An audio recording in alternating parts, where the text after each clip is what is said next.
Olha só, pessoal, eu tenho à disposição aqui da minha fonte de alimentação, é uma fonte simétrica.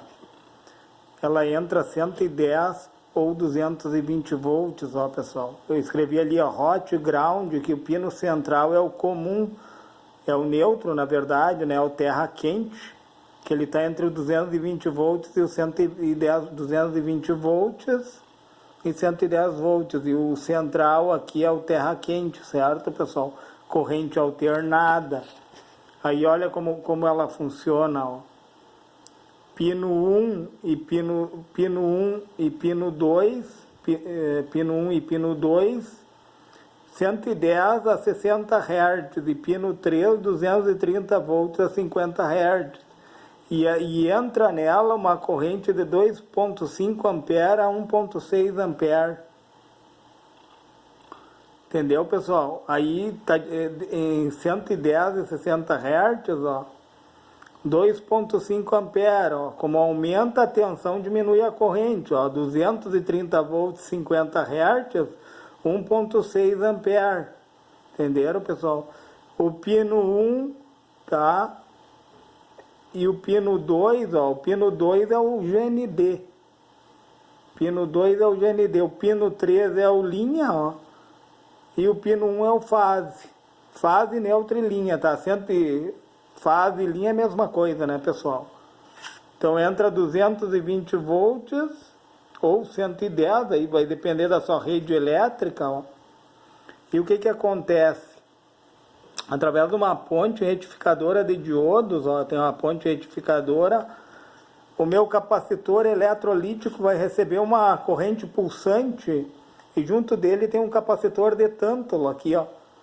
É os únicos capacitores que têm polaridade, pessoal, o eletrolítico e o de tântalo, certo? Então eu não posso ligar eles diretamente na minha rede elétrica, porque se eu fazer isso, com certeza eles vão explodir, entendeu? Por isso que eles têm que passar por uma ponte retificadora de diodos, ó, essa ponte de diodos aqui, ó, aquela ponte de diodo ali, ó, ela vai retificar e vai chegar uma corrente pulsante, entendeu?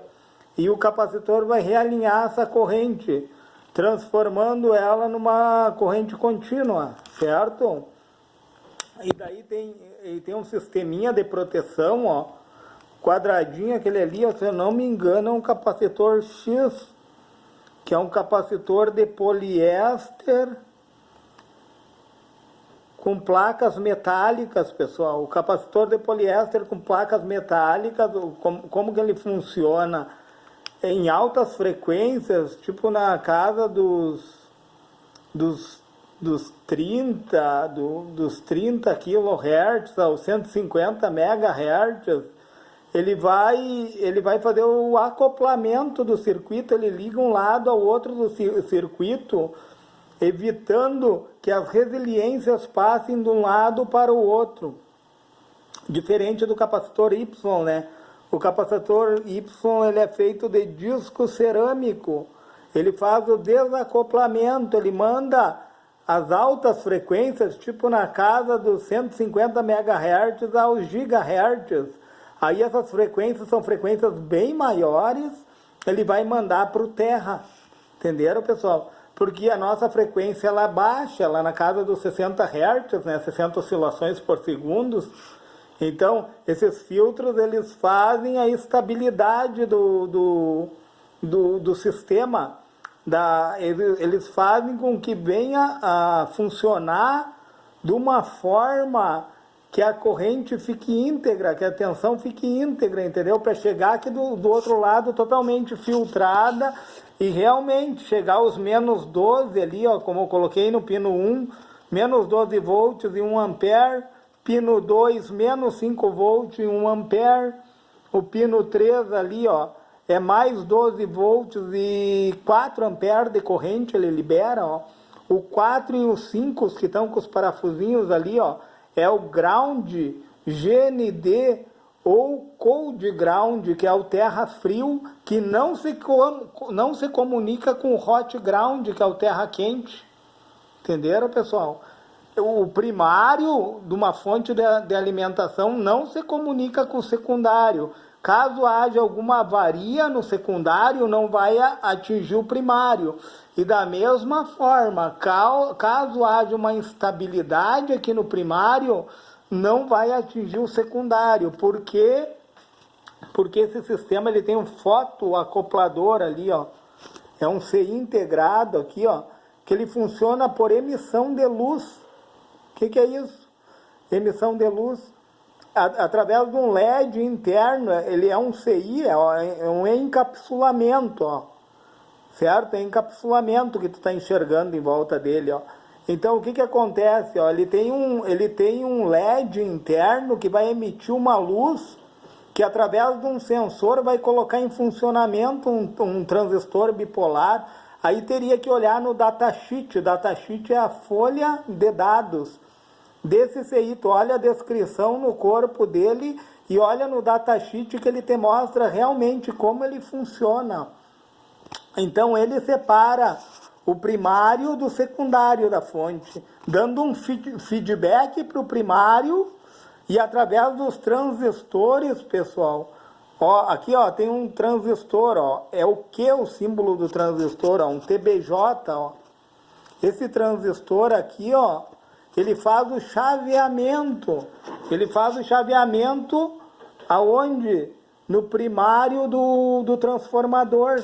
E através desse chaveamento acontece, em primeira instância, acontece a força eletromotriz, que conduz um campo eletromagnético no sentido anti-horário, e depois ele chaveia, ocasionando a força contra-eletromotriz, fazendo com que esse campo elétrico ele gire no sentido horário, conduzindo então a bobina do primário vai induzir para a bobina do secundário, fazendo com que ele entre em funcionamento.